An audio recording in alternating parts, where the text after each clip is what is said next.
दुनिया की सबसे तेज गति से बढ़ने वाला देश है भारत, क्योंकि यहाँ की जीडीपी 7% की दर से आगे बढ़ रही है और जल्द ही भारत जापान और जर्मनी को पछाड़कर तीसरी सबसे बड़ी अर्थव्यवस्था बन जाएगा। इसी बीच एक और गुड न्यूज है। देश के दिग्गज कारोबारी समूहों में गिने जाने वाले टाटा ग्रुप के नाम एक और उपलब्धि दर्ज हो गई है। जी हाँ, आप सही सुन रहे हैं। टाटा मतलब ट्रस्ट। नमक बेचने से लेकर हवाई जहाज तक और सोने से लेकर सॉफ्टवेयर तक कारोबार करने वाले टाटा ग्रुप ने अकेले ही अपने पड़ोसी देश को पटखनी दे दी है। अब आप कहेंगे कि ये एक कंपनी है और पाकिस्तान एक देश है, तो दाव पेच कब हुआ? चलिए आपकी इसी उलझन को दूर करने की कोशिश करते हैं।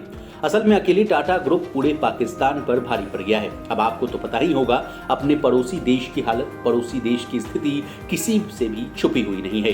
पाकिस्तान इस समय कर्ज के संकट से जूझ रहा है, लेकिन भारत के लिए अच्छी खबर यह है कि भारत की एक ग्रुप ने पूरे पाकिस्तान की इकोनॉमी को पीछे छोड़ दिया है। वो कैसे हुआ है, आंकड़ों से समझने की पूरी कोशिश करते हैं। टाटा ग्रुप का मार्केट कैपिटलाइजेशन $365 बिलियन तक पहुंच गया है, भारतीय रुपए में 30.3 लाख करोड़। वहीं इंटरनेशनल मॉनेटरी फंड यानी IMF के मुताबिक पाकिस्तान की जीडीपी इस समय $341 बिलियन है, रुपए में 28.3 लाख करोड़ के आसपास। यानी सिर्फ टाटा ग्रुप के सामने पाकिस्तान की अर्थव्यवस्था बौनी पड़ गई है। अब कंपैरिजन हो ही रहा है, तो जरा अच्छे से कंपैरिजन यानी तुलना करते हैं। टाटा ग्रुप की सबसे बड़ी कंपनी टाटा कंसल्टेंसी सर्विसेज यानी TCS की वैल्यूएशन पर अगर आप नजर डालेंगे तो आप पाएंगे कि TCS की वैल्यूएशन ही पाकिस्तान की जीडीपी के आधे से ज्यादा है। अब TCS की वैल्यूएशन कितनी है ये भी जान लीजिए।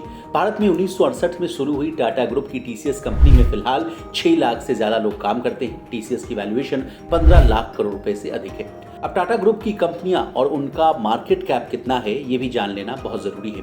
टाटा कंसल्टेंसी सर्विसेज यानी TCS का मार्केट कैप 15,10,895 करोड़ है।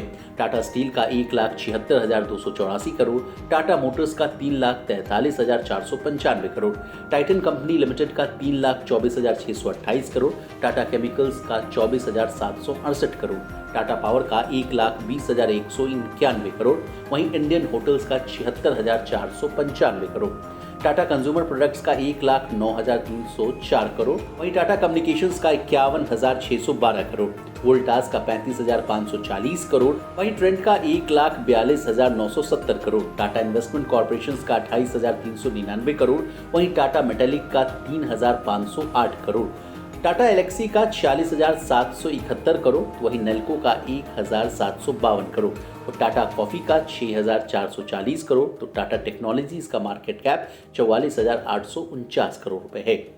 अब आपके मन में ये सवाल जरूर आ रहा होगा कि टाटा ग्रुप की वैल्यूएशन में इतना जबरदस्त इजाफा कैसे हुआ है। तो बता दें, पिछले एक साल के दौरान टाटा मोटर्स और ट्रेंड के शेयरों की कीमतों में तेज उछाल देखने को मिला था, जिस वजह से टाटा ग्रुप की वैल्यूएशन में इजाफा हुआ है।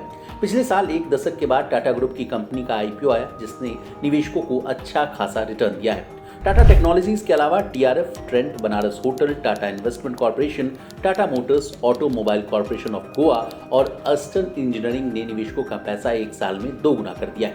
बताते हैं, अभी टाटा ग्रुप की कई कंपनियों का शेयर बाजार में लिस्टेड नहीं है। इनमें Tata Sons, Tata Capital, Tata Play, Tata Advance System, Air India और विस्तारा के नाम शामिल हैं।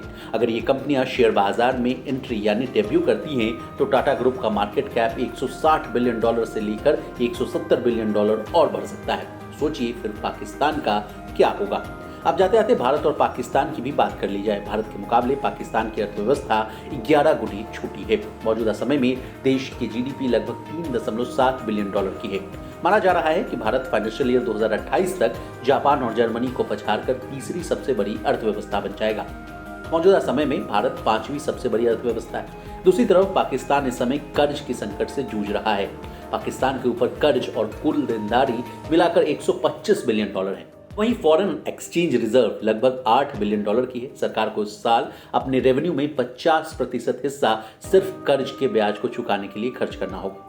इसी तरह बिजनेस जगत से जुड़ी तमाम ताजा तरीन खबरों के लिए बने रहिए हमारे साथ और देखते रहिए लोकमत हिंदी।